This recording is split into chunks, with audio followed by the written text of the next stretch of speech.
News, your source for Catholic news, I guess, rumors, I don't know. Um, so I actually was wrong. Last week I said that Passion Sunday would be next week, but it was actually this past Sunday. St. Patrick's Day was Passion Sunday, and next week is Palm Sunday already. It's Lent's gone fast, but it's also can't end quickly enough. um, and I'm ready for Easter. Not complaining, not complaining, but yeah, I'm ready for Easter. I'm sure you guys are as well. Also, one noteworthy news item is that Mass of the Ages Part 3 will be released tomorrow. Tomorrow is St. Joseph's Day. Mass of the Ages will be released at the same time Pope Francis' autobiography is released. So, um, which one is going to get more attention or views? Um, you, but which one will have more attention? Which one will draw more attention? Anyway, uh, okay, so I want to mention an archbishop. So in August 2022, before the Mass for the families of those killed in Uvalde, Archbishop Garcia Siller of San Antonio, Texas, had a special private meeting with President Biden. Oh, well, with Biden, and then went to the Bidens first to offer them communion at their seats before everyone else. Governor Abbott wheeled himself in his wheelchair to the back of the cathedral and came up the center aisle with his wife like everyone else. The Archbishop saw him but never acknowledged his presence. Okay, so Garcia Siller is uh, he's guilty of well, a grievous sin, but anyway, it's a Biden bishop. We're in a state of crisis. Have you noticed? All right, but encouraging news from Africa, Italy. Well, you decide where the encouraging news is coming from. But on March 10th, the Episcopal Conference of Gabon, Gabon, it's a country in Africa. Anyway, Episcopal Conference of Bishops from Africa visited the seminary of the Institute of Christ the King near Florence, Italy. And so the bishops were on their ad limina visit to Francis on March 8th and his Vatican. The Pontifical Mass on Laetare Sunday was celebrated by Bishop Matthew Madega of Muldia in Africa. So great, the bishops like the old Mass and they're visiting the seminary of the Institute of Christ the King. And will they send their seminarians there? I mean, will they bring the institute into their dioceses in Africa? That'd be pretty neat. And it's nice that these bishops are at least visiting there. I wonder what discussions were had, and I don't know if we'll know, but it's encouraging news nonetheless. Although you see what I'm saying by where the news was coming from. You don't know what. I mean, it's coming from Italy. The news is coming from Italy, but it's about Africans, I guess. So very interesting. Now, on March 9th, a member of the Aleti Center in Rome, Rupnik, SJ, uh, Father Rupnik, his longtime base of operations for his international art projects, this Aleti Center confirmed to a reporter that the priest is still based there normally, although he was apparently not on site that day. And if you want to look at a timeline of Rupnik's events, well, the events of Rupnik, LifeSite has it in the article in the description. So you can check that out and see why Rupnik is a bad guy. And it's for stuff that actually would be banned from talking about on YouTube, but for good reasons. It would be inappropriate to talk about it publicly. So you could read about it if you are so inclined. Um, yes, but another, yeah, yeah, another Jesuit who's into the creepy stuff.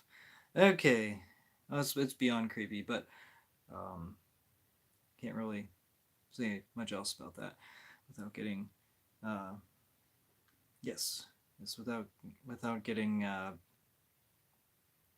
strike or whatever you call it.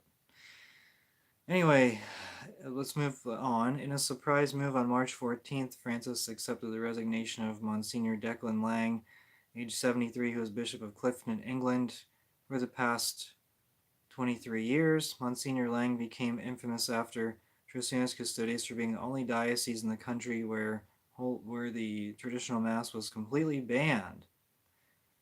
Um, so that's interesting news. We may see what happened there. I don't know, but certainly he couldn't have been removed for being hostile towards the Catholic faith. I think those men are being promoted, so something had to be very wrong there. And again, we'll see if anything comes of it. All right, so the thing you've been tuning in for is synodality, right? That's everyone's favorite topic, the most exciting topic, and all of the youths will be very inspired. The Vatican Synod Office. The youths are going to be celebrating this one. The Vatican Synod Office announced on March 14th the creation of 10 study groups to examine issues raised during the October 2023 Synod. Their report will to the Assembly. They will report to the Assembly in October, but will continue their work until June 2025. So October is the next Synod meeting, but then it's going to be continued until 2025. So it's basically this Synod is going to last until Francis dies. It's just going to be continue to be extended until he dies. So hopefully after he dies, it'll end and it will be declared heretical, and everyone will move on with their lives, and the heretics will join the Anglicans, and the Catholics will reclaim the Catholic faith of the last 2,000 years. Anyway, they will report. Okay, the synod was originally scheduled to conclude in October 2023. originally, and now it's been extended and extended. So, okay, the study groups will be formed by the offices of the Roman Curia. So, of course, Kissy may have a say in that. So, I think you can probably draw your conclusions there. Francis has decided that the 10 study groups will deal with 10 topics such as mission in the digital environment, the cry of the poor, the role and election of bishops, some theological and canonical questions concerning specific forms of ministry, which may be the equivalent of deaconesses or fake deacons or whatever, and theological criteria and synodal methods for the common oh my goodness, I can't even read this without being like cringing. Theological criteria and synodal methods for the common discernment of controversial doctrinal, pastoral, and ethical questions. Whatever that means, it could be LMNOPs. Okay, that's exhausting even looking at that. For this kind of stuff, I hate to say it, but whenever any of this stuff is published, I will browse through like a life site article and just see if there's anything in there, but it's really not uh, enjoyable. And speaking of not enjoyable, I guess I can kind of preview this. So you guys know I used to post, well, used to, I post videos of the USCCB meetings. Until the last one, I just posted a few clips in just one, very little that was noteworthy about the USCCB meeting. And this, I said the last time, this may be my last one. Looking forward to, well, I'm not looking forward, but looking ahead to the next USCCB meeting. Um, it's just there's not, like, with Strickland gone, everyone's just afraid to talk about Catholicism, honestly. So I don't know. And plus, I might be on vacation whenever they have the USCCB meeting. I don't actually know when it's scheduled, but yeah, I don't know. Really, more or less, like, is it worth my time? I don't know. I don't know. I can browse through the USCCB meetings and browse the videos, see if there's any good video clips. There were a lot of good ones, but now Strickland's gone. All right. What did I title this video? Francis endorses civil unions, because that's the big story here, supposedly. Pope Francis' autobiographical book entitled Life, My Story in History, written with Vatican journalist Fabio Marchesi Rigona, is set to be released on March 19th by HarperCollins. One of the key topics is LMNOP. While LMNOP marriage remains impossible, he said, this is not the case for civil unions because it is, this is the quote, it is right that these people who live the gift of love can have legal coverage like everyone else. So these LMNOPs are living the gift of love. And so and it's a logical conclusion that his document on blessing LMNOP couples as a couple is exactly that. So all the Pope splainers and the papolaters, it's just not true. They're wrong. These people are just straight up wrong. And you can't spin this at all. Because he's giving cause to scandal. He's saying, well, if they live in mortal sin, stay in mortal sin. It's fine.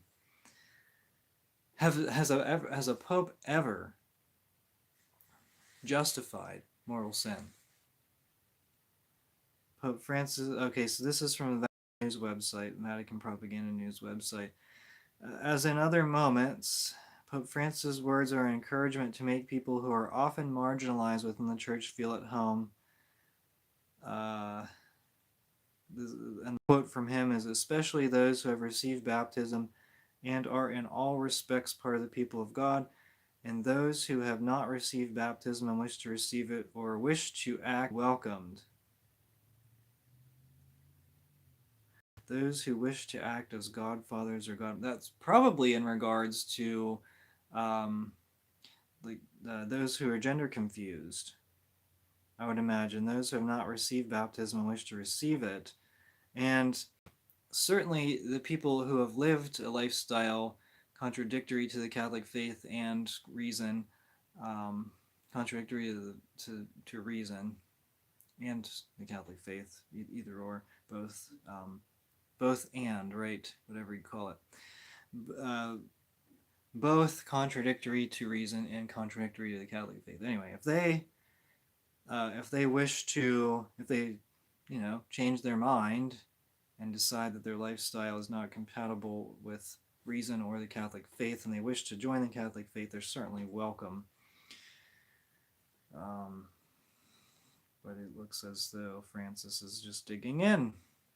And I don't know, maybe once the book is released, there will be more quotes, but I won't be reading it. You see the book reviews of the books that I have read, and they are in line with the traditional Catholic faith. Although I don't even need to say traditional Catholic faith. I can say Catholic faith.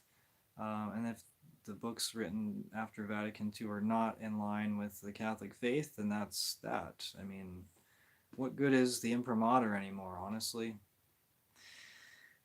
Okay, and then this story, I saw it yesterday, but then I saw it on Twitter being discussed yesterday, and then LifeSite had a news article posted this afternoon.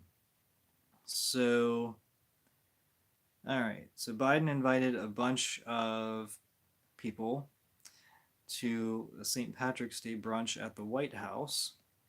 So LMNOP, Irish Prime Minister Leo Varadkar, Jesuit Father Thomas Rees, leaders of the LMNOP activist group Outreach, including James Martin, SJ, and other prominent dissident Catholics gathered at the White House. Uh, Martin had his picture with Biden. Archbishop Christophe Pierre, the nuncio to the United States, delivered an invocation and led grace before the meal. Um, okay, so after, oh, it's Cardinal Pierre. After Pierre said his grace before the meal, Biden made the sign of the cross, and the Cardinal did not. There you go. All right, let me see if there's any other notable attendees. It's basically who's who in heretics.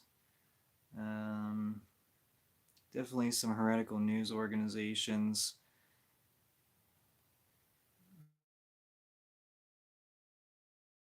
Um,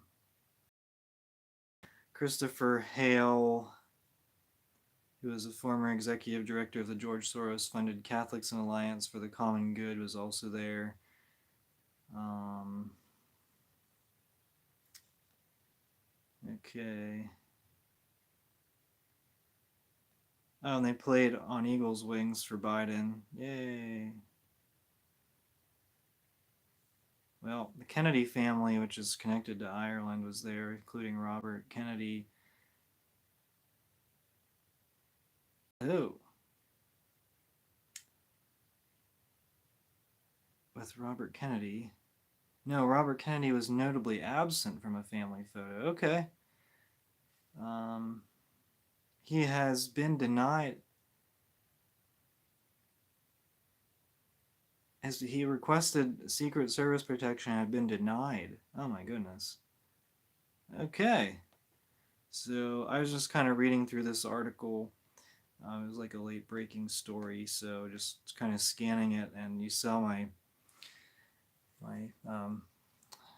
first reaction to the article. So, oh wow, okay, welcome. I didn't even see your comments, Annie.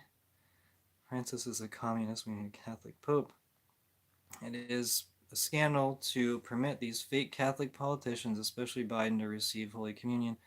Delaware's bishop gladly permits the fake Catholic Biden to receive Holy Communion. Okay, yeah, I mean, I think Catholics are legitimate, like Annie, are legitimately concerned about this. And then you have these Biden bishops who give communion to Biden, and then you have Pierre, who's going to be voting in the next papal conclave if Francis dies soon, um, who's all about that stuff, giving communion to Biden, and just disgusting. These people, these bishops, I don't even understand. Like, I don't know the legal side of things, but these bishops, you have to ignore them. You have to, especially the Biden bishops. You can't, like you, like they have no moral authority.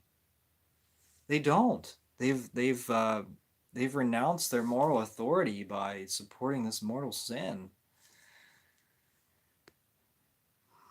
And I shouldn't be one to call out sins, but I mean, this is just egregious by bishops. Bishops should be the defenders of the faith, not ones that are encouraging mortal sin. And Francis is encouraging it as well with his support of LMNOPs. They shouldn't. I mean, is there any more, like, I don't know. I'm sure the crisis can get worse, but this is this is, I mean, probably the worst time in church history, honestly, with the lack of faith amongst the bishops worldwide. I mean, certainly like the third world countries, um, I don't know. Would you consider Africa a third world country? I mean, some of these bishops have faith. It seems as though they have supernatural faith. Uh, the Synod, the gift that keeps on giving. Synod 2024 for deaconettes. Synod 2025 for non-chief priests. Well, ad voluntas, I have some questions for you. You're gonna have to come up with something for 2026. You'll probably have a little while, and then, well, unless Francis doesn't live that long, which apparently he's in bad health, and I think I talked about that last time. But Benedict had Benedict resigned. He quit in 20. Was it 2013? I think it was 2013. He quit for bad health. His health was declining, and he lived for 10 years.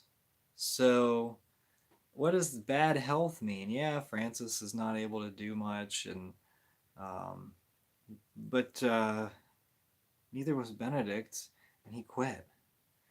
And not only that, what was that? Like Benedict, okay, so he couldn't travel the world as much, so he wanted to quit. I don't know. He never wanted to be Pope in the first place, I think, but we won't get into that. Oh boy. 2013. Okay, thanks.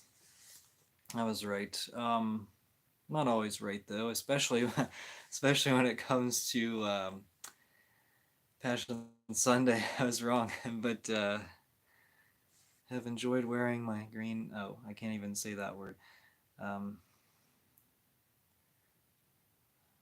ooh, back to attending my Reverend Nevis Ordo Parish. Yeah, yeah, that's unfortunate. All right, so Holy Week comes with it.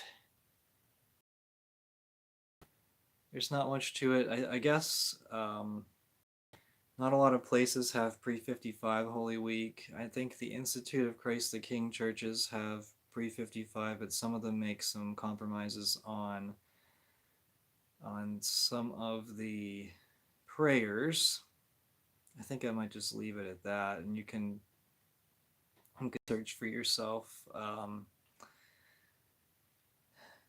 don't know. I don't think I think the Nevis Ordo prayers for Good Friday, especially, are really weak. They have to actually have a disclaimer. I didn't even include this. Um, Apparently, the USCCB. This story gets really wacky. It was on the pillar. I don't have it right in front of me, but apparently the USCCB said that there should be a disclaimer about the Jays. You know what I'm talking about? The Israelites, like the people who descended from the Israelites, um, God's chosen people. So there needs to be a disclaimer about hate. Okay, all right. You already destroyed that. You already obliterated that prayer from the 55. Like Bugnini already obliterated that prayer from the 55 liturgy. Um, and yeah. So anyway, they have the ecumenical. There's some ecumenical woman who is employed by the USCCB, and you'll never guess her religion. Yes, she follows uh, the religion, and of course, the name only of the Old Covenant. She follows she's one of God's chosen people. Yep, and I said, okay, so they hired her.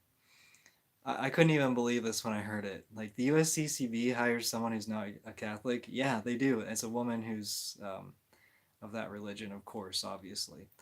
Uh, I said, what if now? Of course, the USCCB, like none of the bishops. I don't want to say that. The bishops that work at the USCCB wouldn't convince her to convert. But if someone did, because it's possible that someone could convince her to convert. So if someone did, and she decided to convert, or I mean, of course, St. Paul, Jesus So, she could have an operation to convert. If she were to convert, would she lose? If she were to convert to Catholicism, would she lose her job? I mean, this is like a wacky. This is such a crazy scenario. I didn't even know about this. Um, so yeah. So if she were to convert to Catholicism, would she lose her job as like the interreligious ecumenical position? I'm actually give me uh, just a quick. Oh, here we go. Give me just a minute to look up the article, and I'll read it for you because it's so crazy. Okay, I'm going to the pillar. It was on the pillar. It shouldn't be very far down. So, no, it's not under analysis. There it is. Okay, the USCCB's Good Friday Pastoral Note. Okay. USCCB, the new requirement was announced last year in a memo. So if you look at the Novus Ordo like missal, you'll see a disclaimer in regards to the J's. Notice of the memo was also included on the Committee on Divine Worship's January 2024 newsletter. Okay. Here's what it says. The Passion narratives are proclaimed in full so that all for each person. In light of this, the crimes during the Passion of the Christ cannot be attributed in either preaching or catechesis indiscriminately to all Jays of that time, nor to Jays today. The Jay people should not be referred to as the rejected or cursed, as if this view followed from Scripture. I guess you're going to ignore the Bible verse where they say, "Let His blood be upon us and our children." Anyway, the church ever keeps in mind that Jesus, His Mother Mary, and all the apostles were all Jays. As the church has always held, Christ freely suffered his passion and death because of the sins of all, that all might be saved. That's just super cringe. The text is drawn from Vatican II's Nostra Aetate, which is also really cringe and pretty sad, actually. Okay. So, the Pillar spoke with Rebecca Cohen, Program and Research Specialist of the USCCB's Secretariat for Ecumenical and Interreligious Affairs. And they had an interview. Okay, I'm gonna like skim through this and see what she says.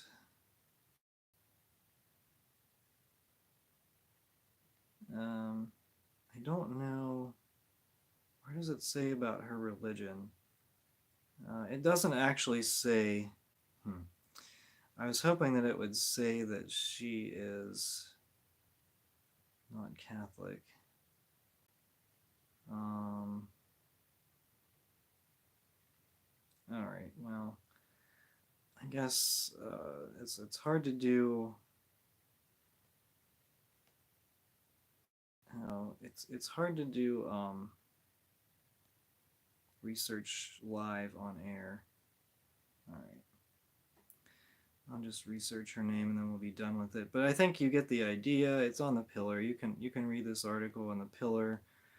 It's called the Good Friday. It's like the Good Friday note.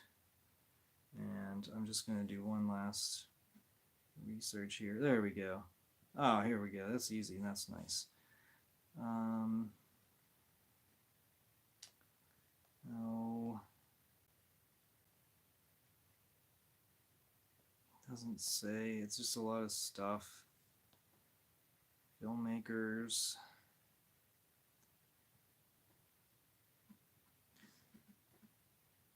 Okay. Let me just see what people are saying. May God forgive me, but I cannot stand a Novus Ordo Mass anymore. Okay. I mean, not that, yeah. Oh, this is just not successful. I'm not. Okay, she's part of J Christian Dialogue. I don't get it. So it's hard to tell if she's a J or Catholic, but she's definitely all in on this stuff.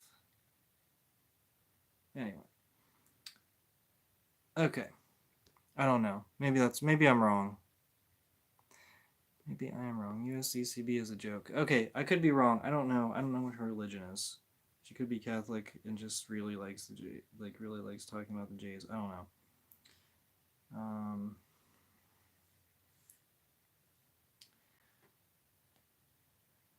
Yeah. All right. What is Our Lady of Lost Love? Pray for us. It's very hard to fit in with traditional Catholicism. Now despise the concept of trad wife and stay at home mom. Probably will probably like. I don't know. It is very hard to fit in with traditional Catholicism. I don't think so.